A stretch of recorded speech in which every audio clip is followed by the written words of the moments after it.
तो अरुण, ये वो नाम जो कटे हैं, 3 करोड़ नाम तो कट गए, वोट किसके कटे हैं? देखिए, लोकतांत्रिक व्यवस्था में जिस तरीके का अभियान चलाया गया और प्रचार दूसरा कराया गया, अब उसमें विपक्ष कह रहा है कि चिट भी मेरी, पट भी मेरी, हम जो कहें वही सही, बाकी लोग कहें वो भी गलत। अभी आपने कहा है कि बीजेपी का वोटर कट गया, तो विपक्ष के लोग तो खुश हो जाना चाहिए कि हम तुम्हारा वोटर कम से कम कट गया, अब हम तो जीत जाएंगे।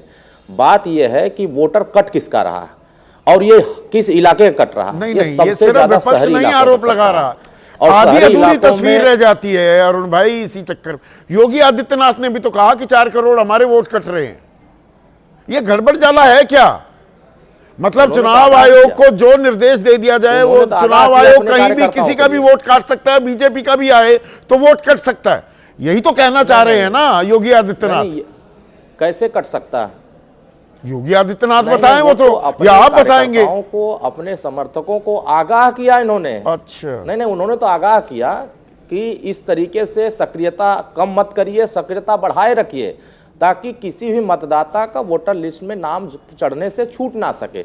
और हर एक कार्यकर्ता बीएलए के रूप में, एक तो सरकारी एक कर्मचारी काम कर रहे हैं, एक पार्टी के जो बीएलए हैं वो जो नवदीप रानिया मुख्य निर्वाचन अधिकारी 11-12 तारीख को कह रहे थे, 2 हफ्ते का वक्त भी मांगा, पर साथ में ये कहा कि ये लिस्ट बदलेगी नहीं। बदली कहां?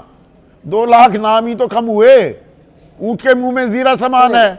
3 करोड़ वोट तो कट ही गए ना। आप देखिए, अब आप बताइए, जैसे जो ग्रामीण क्षेत्र में वोट डालते थे, इन लोगों ने पूरा परिवार सहित शहर में शिफ्ट कर गए। अब वोट वहां भी दे रहे हैं, क्योंकि मतदाता एक जगह ही वोट दे सकता है। अब होता क्या है कि कुछ चुनाव पहले चरण में होते हैं तो उधर पहले हो जाते हैं, दूसरे चरण में तो वो अपने गांव की तरफ चले जाते हैं। तो इस तरीके से दोनों मतदाताओं का वोट अगर जोड़ देंगे तो इसका डबल हो जाता है। अब 28 एक परिवार में मैं देख रहा हूं कि सारे बीजेपी के वोटर थे, कोई शहर में 85 से 90% हमारे वोटर कट जाएंगे। ये सारे बीजेपी के डुप्लीकेट वोट हो गई ना ये तो। अब आप बताइए कि इसमें 20 वर्षों बाद एसआईआर अभियान चल रहा है, तो क्या 20 डुप्लीकेट वोट थे बीजेपी के? मृतक नहीं हुए? यही उसी में परेशानी, जो गांव वाले शहरों में आ गए और शहरों में बीजेपी इसलिए जीतती थी, और अब शहरों में वोट कट गए। भाई 30% नाम कटे हैं लखनऊ में और गाजियाबाद में। अब आप बताएं। नहीं, अब आप बताएं, ये कौन से शहरों के नाम बता रहे हैं जिन शहरों में सबसे ज्यादा कारोबार में लोग रहते हैं, अपने डेली के कार्यक्रमों में व्यस्त रहते हैं, और ग्रामीण क्षेत्रों में जिस तरीके से प्रचार प्रसार हुआ, जिस तरीके से कार्यकर्ताओं ने उत्साह किया, उसका परिणाम दूसरा निकला।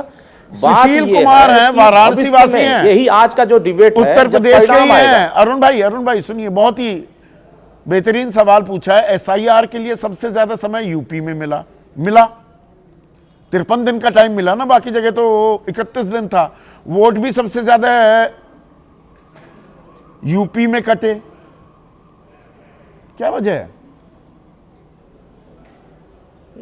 नहीं, सही देखिए, वोट कटे हैं तो जो मृतक हुए हैं उनके वोट कटे हैं। जिन लोगों ने ग्रामीण क्षेत्र छोड़कर शहर में बसे हैं या 83,73,000 एक जगह वोट दे, 83,73,000 वोटर पते पर मौजूद नहीं थे। 3 बार जाना था, घर पे कोई नहीं है, नाम हट गया 83 लाख का। मैं आपको बता दूं, जिस बूथ पे मैं वोट देता हूं, उस बूथ पे 18 परिवार के लोग बंबई चले गए। अब वो बंबई में भी वोट देते हैं, और फिर जब अब विधानसभा का उत्तर प्रदेश में होता तो यहां भी आके वोट देते हैं। अब बताइए, यहां जो वोट दे रहा है वहां भी वोट दे रहा है, तो कटेगा नहीं वोट? या तो मुंबई में वोट दीजिए या तो उत्तर प्रदेश में। यही तो बिहार में मैंने आपको दिखाया था, कोई छोटा मोटा आदमी नहीं, देश में राज्यसभा सांसद रह चुका व्यक्ति, राकेश सिन्हा नाम है उनका, द्वारका में वोट डाल रहे थे दिल्ली विधानसभा चुनाव में, और बिहार में बेगूसराय अपने गांव में वोट डाल रहे थे। ये डबल काउंटिंग का खेल कर रही थी क्या बीजेपी? सवाल तो अब यही तो मैं पूछ रहा हूं आपसे। नहीं, देखिए, जिन जगहों पर इस तरह की चीजें थी, उसी चीज को दुरुस्त करने के लिए ही तो एसआईआर हो रहा है कि इस तरीके का अभियान दुरुस्त किया जा रहा है। जहां गड़बड़ी पहले हुई थी वो सुधार किया जा सकता है। तो गड़बड़ी को आशुतोष यहाँ पर अरुण राजभर ये ताल ठोक रहे हैं कि गड़बड़ी को ही तो दुरुस्त किया जा रहा है, वो चाहे विपक्ष को नुकसान पहुंचाए या सत्ता पक्ष को नुकसान पहुंचाए। संदीप, अरुण से एक सवाल ये पूछिए कि चलिए उत्तर प्रदेश के अंदर 3 करोड़ वोट कट रहे हैं, चलिए मान लिया कि एक तिहाई लोग हैं जिनकी मृत्यु हो गई, बाकी 1/3 लोग हैं जो कहीं और दूसरी जगह माइग्रेट कर गए, तो कहीं किसी दूसरे राज्य में 1 करोड़ वोटर एक्स्ट्रा जुड़ेंगे कि नहीं जुड़ेंगे, या सब जगह कटेंगे? जो भाई माइग्रेशन हो रहा है तो यूपी से कहीं जा रहा है ना आदमी, हाँ, तभी तो माइग्रेशन हो रहा है। हाँ। तो इसका मतलब अगर यूपी में वोट कट रहा है तो मुंबई में वोट जुड़ेगा या नहीं जुड़ेगा? उसकी संख्या कभी आएगी कि नहीं आएगी? या दिल्ली में वोट जुड़ेगा कि नहीं जुड़ेगा? ये संख्या तो जुड़े नहीं, हर जगह तो महेश कट ही रहा वर्मा है। जवाब देना चाहेंगे? सवाल अच्छा है। हाँ, मैं 1 सेकंड, हाँ, आप एक सवाल और जोड़ लेते हैं। 1 मिनट महेश भाई, हाँ, 1 मिनट महेश भाई, एक सवाल और जोड़ रहे हैं। विनोद, इसी में जोड़ रहा हूँ। आशुतोष ने तो कहा कि गोरखपुर से आदमी मुंबई चला गया तो मुंबई में पढ़ना चाहिए। मैं कह रहा हूँ गोरखपुर से झांसी चला गया तो उत्तर प्रदेश में फिर पढ़ना चाहिए। हाँ, उत्तर प्रदेश के भी कुछ इलाकों में बढ़ना चाहिए। ये वोट बढ़ते क्यों नहीं है, कटी क्यों रहे हैं?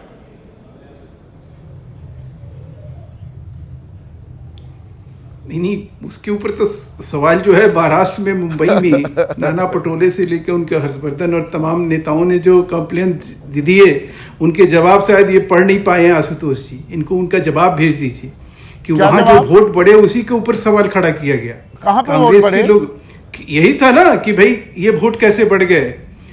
महाराष्ट्र की बात मैं कर रहा हूं। टर्न आउट बढ़ा था। वोट नहीं बढ़े क्या? आप देखिए, इसी बात का सवाल खड़ा किया गया। अरे भाई, वोटर टर्नआउट बढ़ना और वोटरों की तादाद बढ़ने में फर्क होता है।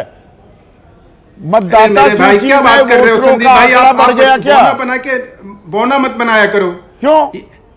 मैं कह रहा हूं कि वहां पे आप नाना पटोले का और हर्षवर्धन जो वहां के प्रदेश अध्यक्ष है वर्तमान में, हाँ। और एक और नेता उनके, जो तीनों का कंप्लेन जो है वहां के मुख्य निर्वाचन अधिकारी के पास क्या गया है? और उस अधिकारी ने जो जवाब दिया उसमें स्पष्ट रूप से था कि भाई जो कुछ भी किया गया, जो वोट बढ़े हुए आप कह रहे हैं, जिसके ऊपर आप आपत्ति उठा रहे हैं, जिसके ऊपर कांग्रेस ने ये कहा कि महाराष्ट्र में आप इसलिए जीते क्योंकि उसका कारण ये था कि आपने गलत तरीके से वोट बढ़ा लिए। यहाँ वोटर टर्नआउट बढ़ा है भाई, 11-11 दिन बाद आंकड़े आए। आप किस चीज को कहीं भी कुछ फिट कर देते हैं, फिर परेशान होते हैं।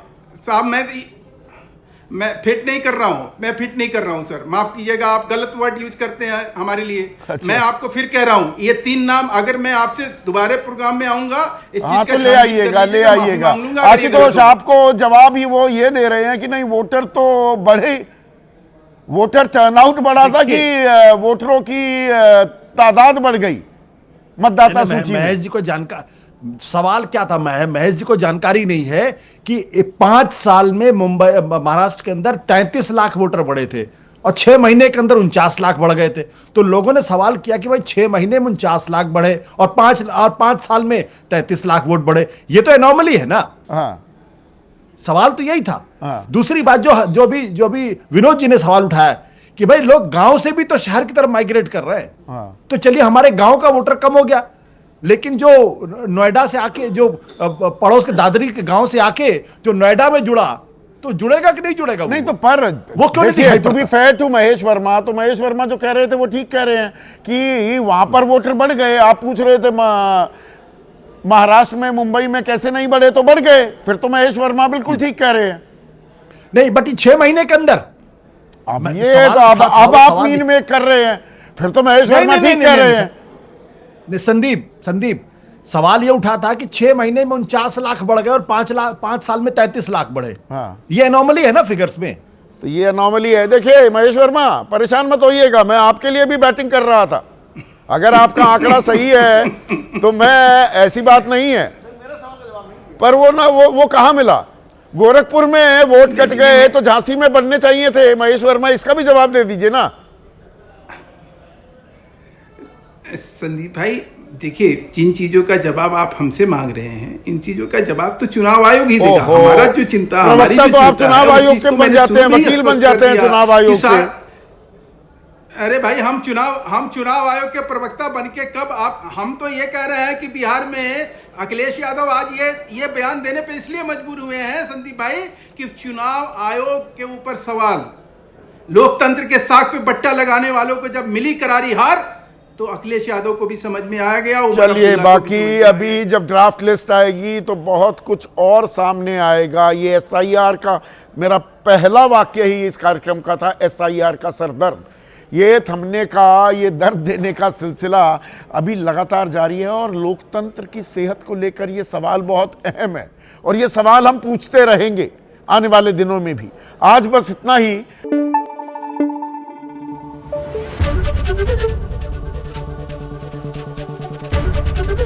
एबीपी न्यूज आपको रखे आगे।